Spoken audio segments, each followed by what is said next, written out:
Hey guys, welcome to another YouTube video and a return to this type of thing. My apologies for not doing these type of videos for the last few months. I've been really been focused on the series, of course, the Cricket 22 World Cup, which I'll be resuming, and I'll be resuming very soon. But yeah, so I thought, what better way to return this? We've pretty much something that's been focused on my mind. Obviously, of course, recently, as we all know. As you guys all know, of course, the Supercars season is wrapping up in a few weeks' time on the streets of Adelaide for the Adelaide 500. So why not talk about the silly season for 2024? Most recently, as we all know. So first of all, before we move on to what hell is this? It's basically my old selfie stick, which is, of course. Obviously, my old selfie stick's broken, so it's basically used that as my pointing thing. So let's get straight into it. So I've decided to mill these into three parts, which is basically the first one. Obviously, the first part is obviously confirmed unchanged lineups, which is basically. The meaning about that is basically unchanged lineups from unchanged lineups from this year, 2023, moving on to next year.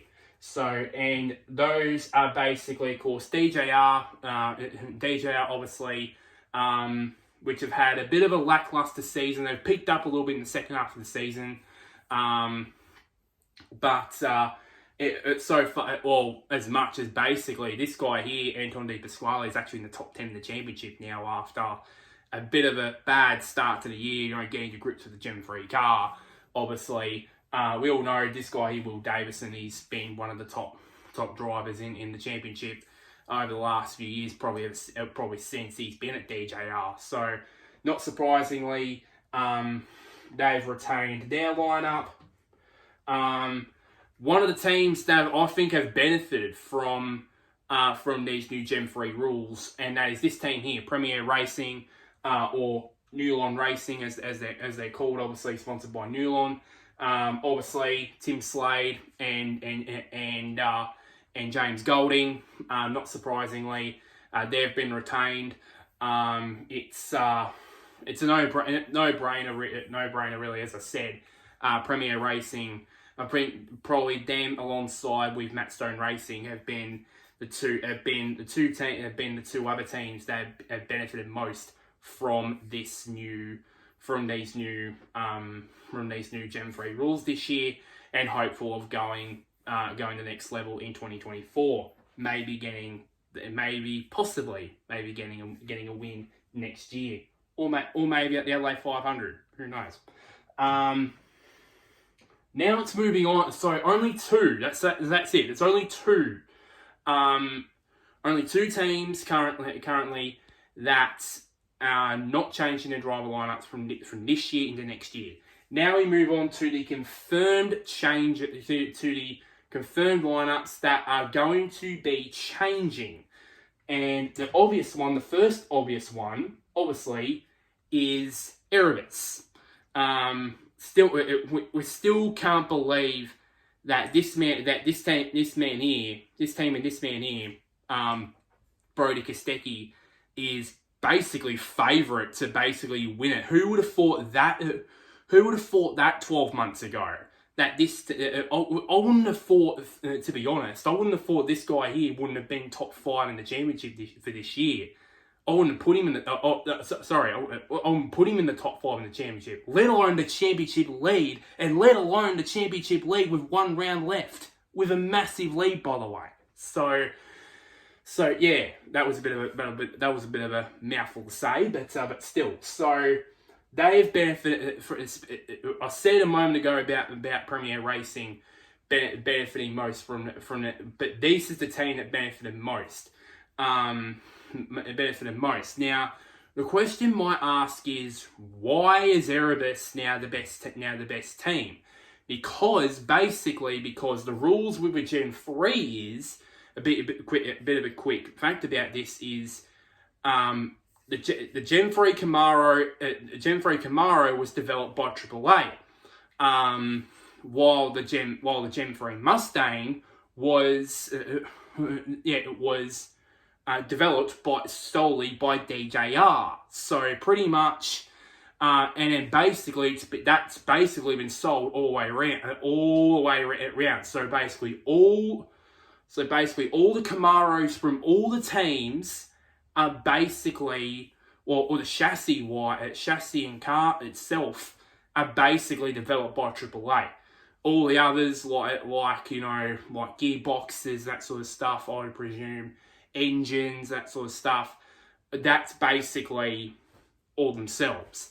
But the car and the chassis itself, it's all basically built by AAA. So that's why teams like Erebus are basically at the top. Now obviously, Will Brown, he's announced he's left the team, and he'll be replaced by fun fact, a former Erebus driver himself back in the Mercedes days, and that is Jack LeBrock. Now as I said, he was a co-driver with the team in 2015 with Ash Walsh, I can remember rightly, and I think he drove for them in 2015 in the final race in Sydney, I can remember rightly, back then. So he does have experience with the Erebus team. And he's been performed very, very well with Matt Stone Racing, getting MSR's first Supercars win at Hidden Valley, and it's a no-brainer really to have Jack be at the team, and hopefully be a good second forward to Broads, obviously, who that number there, number 99, he might have number 1 by a couple of weeks' time. Who knows? But yeah, speaking of Triple Eight, here we go. And Will Brown. So he is of course, obviously Shane Van Gisbergen, he's off to the US with NASCAR and turning more left-hand turns. So he's out, Will Brown in. Of course, alongside Brock Feeney. The big thing for me is, you can see here, I've crossed out the number 97. Why is that? Because I don't think, this is my personal opinion, I don't think he'll be running number 97. I just don't see it. I just don't think I just don't think for me that'll happen. Now, if he's not running number 97, what number will he run? And this is what I think. He'll run the number 66. Reason being, fun historical fact. When Triple Eight first bought Briggs Motorsport back in 2003, one of the car numbers that they had was 66. And most recently this year was their 20th anniversary of Triple Eight Race Engineering being in Australia. So what better to put, and also it makes sense as well. Car 88, car 66. What's what I like, really. But that number 97, I don't think that will be run next year. I believe Will Brown will run the 66. I think, for me, in my opinion, next season. Over the WAU, obviously they've kept Chaz Mostert. Obviously, this past weekend at the Gold Coast, it was announced he'd already signed. I think he already had a year left after this year on his contract with WAU, but now, obviously, at the Gold Coast this past weekend, last weekend, he has announced that he will be at the team on a multi-year contract now. So that's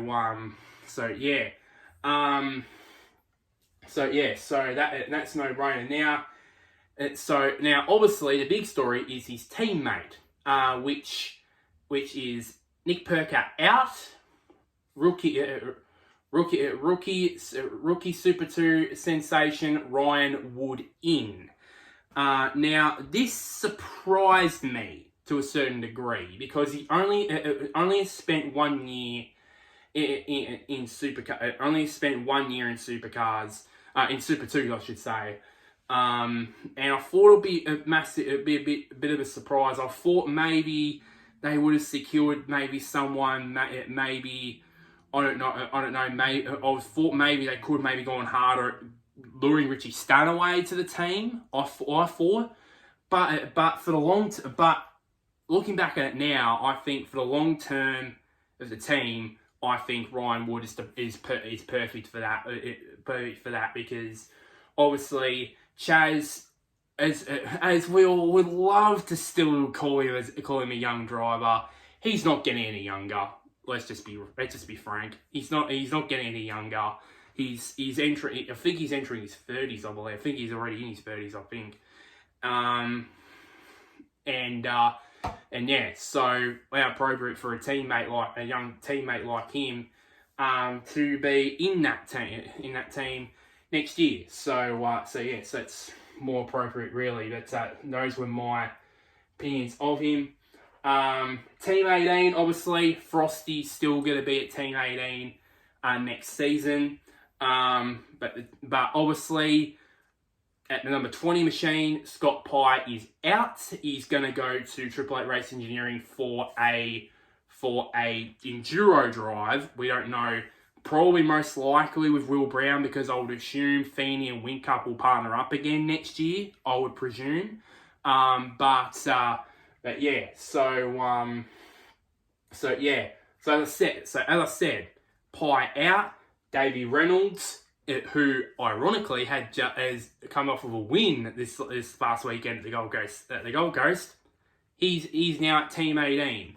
And to be honest, when this was first announced, or this was first rumoured that Reynolds would go to Team 18 / Charlie Schwarcott Racing, I thought that maybe he would have taken the Penrite sponsorship with him. I thought because obviously he has a long relationship with Penrite. Obviously, when he first moved from Erebus to Grove Racing in 2021, he took the sponsorship with him. But now that's clearly now recently announced that's not the case. So obviously he's the new man there at Team 18 in the 20 car. Speaking of Penrite Racing, here it is. So obviously, young Matt Payne obviously has been a revelation for the team in recent races. Obviously, he's qualified in the top 10 regularly in recent race meetings and finished inside the top 10, I remember. And obviously, most recently, the Gold Coast qualifying on the front row. It is very first time on the streets of Surfers Paradise, which is pretty daunting for a rookie. So he's not your average Supercars rookie then if he's going that well at the streets of Surfers Paradise. His teammate, which is announced, is of course recent Bathurst winner with SVG, Richie Stanaway. It's an amazing story. It's an amazing story, obviously.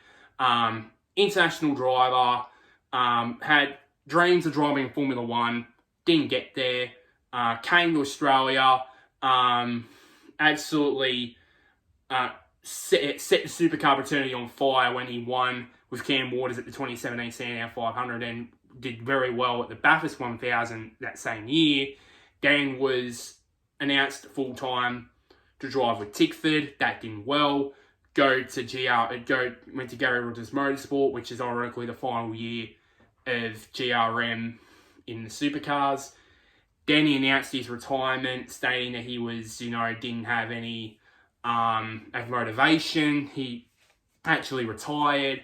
Then, most recently, 2022, after so many years of the Boost Mobile wildcard entry with Greg Murphy, coming in and then of course pulling out. Did it in 2022 and impressed so much that Triple Eight took him on as a endurance co-driver to SVG, which obviously that's repaid in him being now a Bathurst winner, and now obviously he's now back full time with the Grove Racing team, which is, as I said, it's an amazing story. It is an amazing story, and wish him luck for obviously with that. But as I said a moment ago, with Penrite possibly was going to switch with Reynolds to Team 18. At the same time with that, I thought maybe with Stanaway's partnership with Boost Mobile, I thought maybe, just maybe, Boost Mobile would sponsor the Grove Racing team. I thought, but then it was recently announced that Penrite would basically be staying as sponsorship with the Grove Racing team. So that was kiboshed, basically, pretty much. It was done for pretty much. But yeah, so that's the lineup there. Changed also at MSR, Cam Hill, who's actually performed better, as I said in my mid-season review and talk about the season itself. He's doing better. He's done better than what people have been what his stats say. In my opinion, obviously, I think for me in his second year, I believe he'll go. I think he'll go great, or not well, better than what he shown this year, with a new teammate in former WAU driver Nick Percat. So obviously Nick's time at WAU has come to an end after a couple of years. He didn't gel well with the Gen 3 Mustang, so why not get the Gen 3 Camaro well, and hopefully gets the results he gets better at sort as well. But hopefully MSR, as a team, in terms of results, goes to the next level after, of course, banking their first win thanks to Jack LeBrock at Darwin earlier this year. Missed one there. And then this one was just announced about a week ago. It was BRT. I thought originally that I knew that they were switching the two cars. And I knew it was going to be out of these two, ironically, James Courtney and Aaron Love. But I thought maybe Todd Hazelwood was going to be considered, was going to be taking one of those seats. Not the case, because Courtney and Love are now teammates at BRT, and Todd Hazelwood has just been given the flick. So, and more than likely, not gonna get a full-time seat, unfortunately. So yeah. So of course, I would presume Courtney would take over number 3. Obviously, that's not going to be the case with this one, obviously, because obviously the recent announcement, obviously, that Snowy Bank Caravans are going to be sponsoring him again, and it's going to be shifting to the BRT team with Courtney as the main sponsor of his car in 2024, I should say. We don't know what this main sponsor is going to be for the second entry with Aaron Love. We don't know. We never know. Maybe it could be Cool Drive. Maybe it could be It could be Patronus. We don't know. But it would be nice to know anyways. Well, might be Patronus, because fun fact, that actually sponsored him in this Super 2 season. So yeah. So finally, onto the unannounced driver lineups, which at the time of filming this video have not been announced yet. And there's 2 lineups which haven't been announced yet. The first one is a no-brainer. That is BJR. Obviously, at time of this recording, Andre Heimgartner has already been re-signed. He's already on a multi-year contract at BJR, but the other 3 seats are still not announced yet. I would presume probably maybe before or maybe during the Adelaide 500 weekend, we announced that the three in there in Bryce Smallwood, Macaulay Jones and Jack Smith will be retained for 2024 for next year. That's good. That's definitely going to be a fact. And the next one, obviously, is Tickford. And this is a very interesting one because they are downsizing from 4 cars this year back down to 2. So obviously, it's already announced that Courtney is going to move from there to the other Ford team in the Blanchard Racing team. So there's 3 drivers for 2 spots. Of course, one of them obviously is going to go to Cam Waters. Obviously, he's the leader of the team. He's the highest placed Tickford driver in the championship, and so on and so forth. But the second one, though, who would it be out of either Randall or Declan Fraser? And it's quite obvious. It is Tom Randall. Yeah, he didn't show it. He didn't show. To be honest, he didn't show his pace at the Gold Coast, but at the Bend, at Sandown, and then of course at Bathurst, he did show his pace there, and it's probably considered to probably be the favourite there. And of course, obviously changing number from 55 to number 5. I'll be very surprised if he stays at number 55 on his car next year. It full of change, obviously. Not only switching back to 2 cars, but obviously, of course, long-time team principal with the team, Tim Edwards, is leaving at the end of the Adelaide 500 to go on a long break after so many years in Supercars. So good luck to him. So that is pretty much it. Pretty much it for this video now. So that was pretty quick, I should say. But yeah. So like this video. Shares to anybody who's a Will Brown fan or a Triple Eight Race Engineering fan or a Tickford fan or anybody for that, any Supercars fan for that matter. Comment down below. 2 things. Number 1, who have you got to win? Who's your early tip to win next year's championship? And also, who's your tip to win this year's championship? Will it be Brody Kostecki? Will it be SVG? I would just love to hear your thoughts about it as well. And one last thing, somewhere down there, click on the big red button which is labelled subscribe. But until next time, guys, I'll see you guys later, and wherever you may be, may the sun or the moon shine on you.